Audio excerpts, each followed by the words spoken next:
Hi hello welcome to Kiran TV news.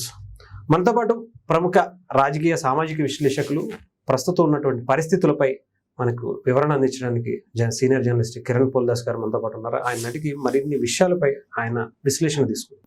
నమస్తే. నమస్తే హరి. మీరు ఈ మధ్యన చూసి ఉండొచ్చు, చిరంజీవి గారి గురించి ఆయన భారతరత్న అందుకోబోతున్నారు.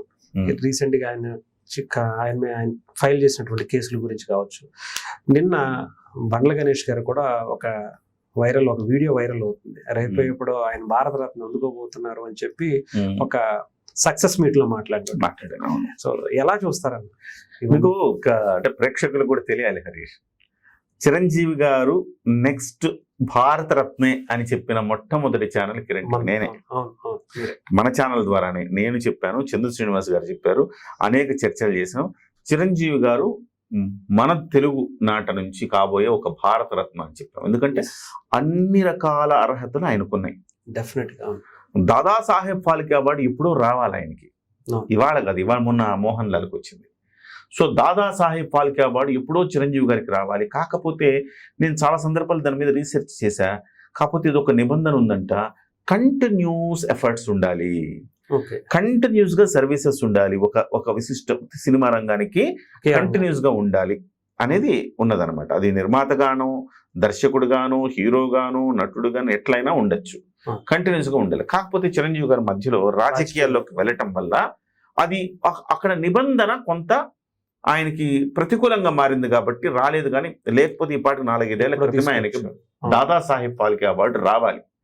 కానీ నిజంగా కూడా చెప్పాలి అంటే మరి ఆ దాదాసాహెబ్ ఫాల్కే అవార్డులో ఉన్న నిబంధనలు కూడా మార్చాల్సిన అవసరం కూడా ఉంది.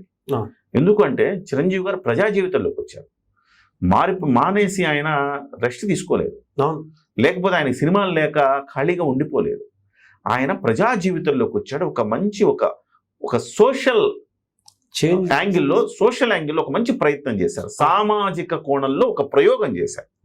100 మంది బీసీలకు సీట్లు ఇవ్వటము, మా నియోజకవర్గంలో కోవూరు నియోజకవర్గం, నెల్లూరు జిల్లా కోవూరు నియోజకవర్గంలో ఒక గుడిసెలో ఉండే యానాది మహిళ తుపాకుల మునెమ్మకు అక్కడ అవకాశం ఇవ్వటం ఏ రాజకీయ పార్టీ చేసిందండి ఇప్పటి వరకు? అఫ్ కోర్స్ చిరంజీవి గారు ముఖ్యమంత్రి కాకపోయి ఉండొచ్చు, ఈ రాష్ట్రాన్ని అద్భుతంగా ఆయన నడిపించే అవకాశం ఆయనకు రాకపోయి ఉండొచ్చు, కేవలం 18 సీట్లు మాత్రమే రావచ్చు.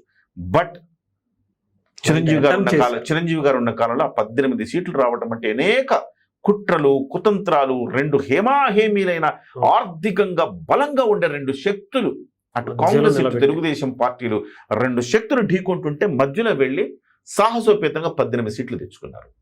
సామాజిక కోణంలో ఆయన అద్భుతమైన ఒక ప్రయోగం చేశారు. చరిత్రలో నిలిచిపోద్ది అది. ఇవాళకి అదే మాట్లాడుకుంటారు. ఇవాళకి చిరంజీవి గారు అసెంబ్లీలో చేసిన ప్రసంగాన్ని, రైతుల గురించి ఆయన చేసిన ప్రసంగాన్ని ఇవాళకి అది చరిత్రలో అది అట్లా నిలిచిపోతుంది. చిరంజీవి గారు కేవలం బుర్రతో పనిచేయరు, ఆయన హృదయంతో పనిచేస్తారు. అందుకే ఆయన రైతుల గురించి మాట్లాడినా, ఆ రోజు సామాజిక రాజకీయ ప్రయోగం ఆయన చేసినా కానీ అవి చరిత్ర పుస్తకాల్లో నిలిచిపోయింది అది. సో కాబట్టి దాదాసాహెబ్ కూడా, అంటే నాకు తెలిసినంత వరకు సబ్జెక్టు కరెక్షను, అంటే నాకు తెలిసిన నాలెడ్జ్ ప్రకారం నేను చెప్తున్నా, అది కేవలం ఆ ఒక్క నిబంధన అడ్డొస్తోంది. ఆ నిబంధనలో కనుక కొంత మార్పులు చేయగలిగితే దాదాసాహెబ్ ఫాల్కే అవార్డు వస్తుంది. అప్పటి నుంచి ఇప్పుడు దాకా 150 సినిమాలు పైగా ఎవరు చేశారండి ఈ మధ్య కాలంలో? సో మోహన్ లాల్ లాంటి, అంటే మలయాళం ఇండస్ట్రీ వేరు, కానీ చిరంజీవి గారు సమకాలీనులు చూస్తే బాలకృష్ణ గారు చిరంజీవి గారి కంటే ముందు వచ్చినా కానీ ఎన్ని సినిమాలు చేశారు ఆయన? చిరంజీవి తీసిన సినిమాలు తీయలేదుగా. సో ఆ రకంగా తీసుకుంటే చిరంజీవి గారు కంటిన్యూస్ ఎఫర్ట్స్ గా మనం చూడాల్సిన అవసరం ఉంది. రైట్. అలాగే సినిమా ఇండస్ట్రీకి ఎన్నో ఆణిముత్యాలు అందించారు, రికార్డు బ్రేకులు అందించారు. సో జాతీయ స్థాయిలో చూసినా కానీ రికార్డులు కొల్లగొట్టిన వ్యక్తి ఆయన. సో ఆయన దాదాసాహెబ్ ఫాల్కే అవార్డు రావాలి. బట్ ఆ నిబంధనలు ఏమైనా సడలిస్తే వస్తుంది. అయితే మొదటి నుంచి మనం మాట్లాడుకుంటున్నది ఏంటంటే ఆయనకు భారతరత్న అవార్డు రావాలి. ఎందుకు రావాలి భారతరత్న అవార్డు? ఆయన భారతరత్న అవార్డు కేటగిరీకి ఉన్న అన్ని అర్హతలు ఆయన ఫుల్ఫిల్ చేసి ఉన్నారు. కాబట్టి ఒక తెలుగువాడిగా మనము సినిమా చరిత్ర గతిని మార్చిన వ్యక్తిగా, చిరంజీవి గారికి ముందు, చిరంజీవి గారి తర్వాత మాట్లాడుకోవలసిన స్థాయిలో ఇండస్ట్రీ నిలబెట్టిన వ్యక్తిగా ఆయన ఖచ్చితంగా భారతరత్న రావాలని ప్రతి తెలుగువాడు ఆకాంక్షించాలి, వచ్చి తీరుతుంది కూడా. అయితే నిన్న మాట్లాడిన మాటలు, బండ్ల గణేష్ మాట్లాడిన మాటలు చాలా బాగా అనిపించాయి. సో ఎప్పటి నుంచో చిరంజీవి గారికి భారతరత్న రావాలి అని కిరణ్ టీవీ నినదిస్తా ఉంది. ఇవాళ అదే మాటల్ని బండ్ల గణేష్ గారి నోటి వెంట వినటం కూడా నాకు చాలా ఆనందంగా అనిపించింది. అవును. సో బండ్ల గణేష్ చాలా చక్కగా మాట్లాడాడు. కిరణ్ అబ్బవరాన్ని చిరంజీవి గారితో పోల్చారు. అంటే చిరంజీవి గారు ఆ వయసులో చిరంజీవి గారు ఎట్లా ఉండేవారు, మీరు అట్లే ఉన్నారు, అంత కష్టపడుతున్నారు. అట్ ద సేమ్ టైం ఇవాల్టికి 150 సినిమాలు తీసిన తర్వాత కూడా చిరంజీవి గారు అదే కష్టం, అదే వినయం, అదే హుందాతనం, ఆయన అలాగే అదే గౌరవంగా నేల మీద నిలబడే ఉంటాడు ఆయన. సో ఆ లక్షణాలు పుణికిపుచ్చుకున్నావు తమ్ముడు, నువ్వు మరింత ఎత్తుకు ఎదగాలి తమ్ముడు అని చెప్పి చెబుతూ చాలా గొప్ప ప్రశంస అండి హరీష్. అది కొన్ని చురకలు కూడా అంటించినట్టు అంటే కిరణ్ అబ్బవరంకి చాలా గొప్ప ప్రశంస. ఈ మధ్య కాలంలో కొంతమంది ఎక్కడ సక్సెస్ ఉంటే అక్కడ వలయసి పడతా ఉంటారు కొంతమంది వ్యక్తులు. ఆ వ్యక్తులకు కూడా చురకంటిచ్చాడు లాస్ట్ టైం. ఓపెన్ గా మాట్లాడుకుందాం. అల్లు అరవింద్ గారు ఇప్పుడు విజయ్ దేవరకొండ సక్సెస్ అయిందనుకో, విజయ్ దేవరకొండ అలా వలేసి పట్టేశాడు, ఆయన క్యాంపులో పెట్టుకున్నాడు. ఎవరికైతే సక్సెస్ ఉందో వాళ్ళని వలేసి పట్టుకుని ఆయన క్యాంపులో పెడతా ఉంటారు. సో ఇవాళ ఒకడు మొన్న లిటిల్ సోల్జర్స్ అని little stars, little hearts stars, ఆ సినిమా అప్పుడు ఆ పిల్లగాడు ఎంత ఉంటాడు ఆ పిల్లగాడు, వాడికి కరెక్ట్ గా దిశానిర్దేశం చేశాడు. వాడికి ఆ పిల్లగాడికి ఏం చెప్పాడు, అరే నీ హైట్ అవన్నీ చూస్తే ఒక చంద్రమోహన్ కి రీప్లేస్మెంట్ గా అవుతావు తప్ప మెగాస్టార్ చిరంజీవి కాలేవరా అని చెప్పాడు. అంటే ఎందుకు చెప్పాడు అంటే డిసప్పాయింట్మెంట్ చేయడం కాదు అది. చంద్రమోహన్ గారు కూడా, ఆయన కూడా చంద్రమోహన్ గారు అద్భుతమైన నటుడు. ఇవాళకి మనం చంద్రమోహన్ గారి గురించి అంటే నీ బలాలేంటో బలహీనతలేంటో తెలుసుకుంటే నువ్వు ఇండస్ట్రీలో 4 రోజుల పాటు ఉంటావు. అలా తెలుసుకుని ఒక చంద్రమోహన్ లా ఉండాలా, ఒక ఉదయ్ కిరణ్ లా ఉండాలా? ఉదయ్ కిరణ్ తన బలాల్ని బలహీనతలను బేరేజ్ వేసుకోకుండా నేను హీరోగానే ఉండాలి అనుకుంటే ఆయనకి ఒక మానసికంగా క్షోభకు గురై ఆయన చనిపోయి ఉండొచ్చు. అఫ్ కోర్స్ ఆయన ఇంట్లో ఏదో ప్రాబ్లం ఉండొచ్చు. కానీ at the same time Chandramohan తన బలాలేంటో బలహీనతలు ఏంటో తెలుసు కాబట్టి తను ఇండస్ట్రీలో 3 తరాలతో కలిసి యాక్ట్ చేశాడు. ఇవాళకి చంద్రమోహన్ గురించి గొప్పగా చెప్పుకుంటూ ఇన్ని అజరామరమైన చిత్రాలు తీశాడు. సో అంత గొప్ప నటుడు నువ్వు కావాలని ప్రశంసించాడు. అది కూడా పాజిటివ్గా తీసుకోవాలి.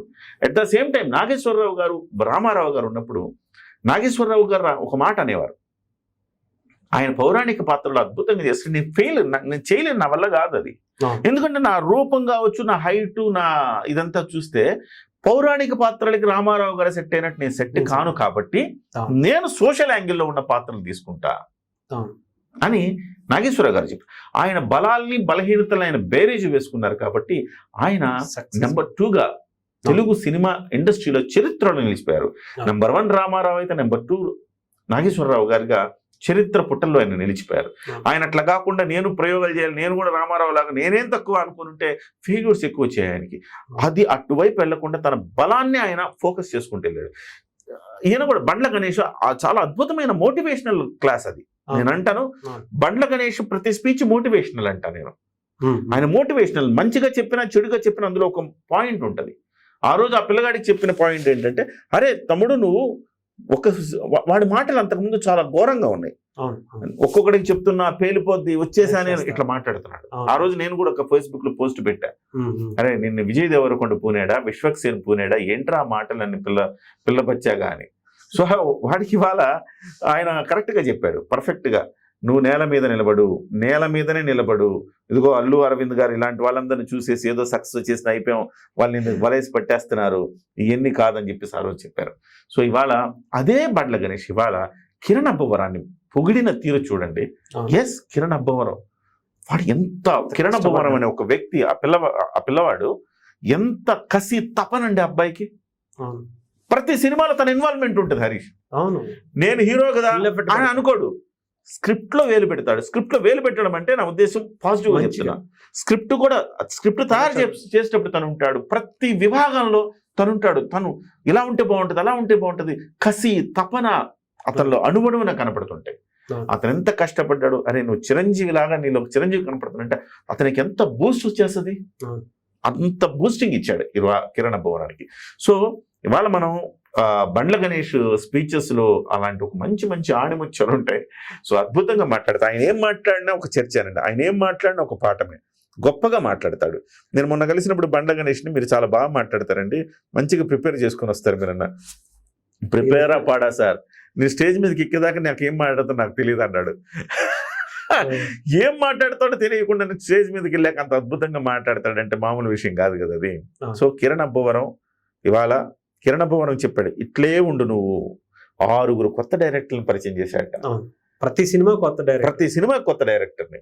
సో కాబట్టి కిరణ్ అబ్బవరాన్ని చిరంజీవి గారితో పోల్చడం అనేది కిరణ్ అబ్బవరానికి ఒక అద్భుతమైన నంది అవార్డు ఇచ్చినట్టే నిజంగా కదా. డెఫినెట్ గా ఒక నంది అవార్డు వస్తే అంత పొంగిపోవాలో చిరంజీవి గారితో పోలిస్తే అంత పొంగిపోవాలి.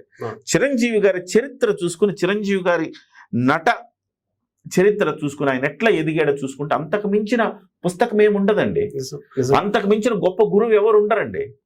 చిరంజీవి గారి జీవితం ఎట్లా సినిమా రంగంలో కొనసాగిందో చూసుకుంటే దాంట్లో ఒక 10% గనక అమలు చేయగలిగితే డెఫినెట్ గా హీరోగా స్థిరపడచ్చు. సో ఆయన మాటలు ఇవన్నీ కూడా అద్భుతంగా మాట్లాడారు బండ్ల గణేష్ గారు. Hats off sir. అలాగే భారతరత్న కావాలి చిరంజీవి గారని మీరు ఆకాంక్షించడం, మేము మొదటి నుంచి కూడా దాని గురించే మేము కూడా ప్రతి సందర్భంలో చెప్తూ ఉండడం, మనందరి అంటే ఒక తెలుగు వారుగా మనం గర్వపడాలి. చిరంజీవి గారు ఖచ్చితంగా భారతరత్న అయి తీరతారు డెఫినెట్ గా. ఎందుకంటే ఆయనకి అన్ని అర్హతలు ఉన్నాయి. ఆయన తప్ప నాకు తెలిసి ఇప్పుడున్న జనరేషన్ లో అంత కష్టపడి నిర్మించుకున్నటువంటి వ్యక్తి ఆయనకి ఇస్తే గౌరవం కూడా పెరిగిపోతుంది. Self made man. అవును డెఫినెట్ గా తను చెక్కుకున్నాడు నిజంగానే. ఎన్ని దెబ్బలు తిన్నా దాన్ని ఇలా ఉండాలి, ఇలా నిలబడాలి, ఇలా కష్టపడాలి, ఇలా ఎదగాలి. సో అలాంటి వ్యక్తికి ఆ భారతరత్న వస్తే నాకు తెలిసి పర్ఫెక్ట్ యాక్టర్ అవుతుంది. ఆయనకి అవార్డులు కొంతమందికి ఇచ్చినప్పుడు అవార్డులు చిన్నపోతాయి, కొంతమందికి ఇచ్చినప్పుడు అవార్డులకు వన్నె వస్తుంది. చిరంజీవి గారికి ఏ అవార్డు వచ్చినా ఆ అవార్డుకే వన్నె వస్తుంది. సో భారతరత్న త్వరలోనే అందుకోవాలని మనస్ఫూర్తిగా మీ తరపు నుంచి, మన ఛానల్ తరపు నుంచి కోరుకున్నాను. Thank you. నమస్తే.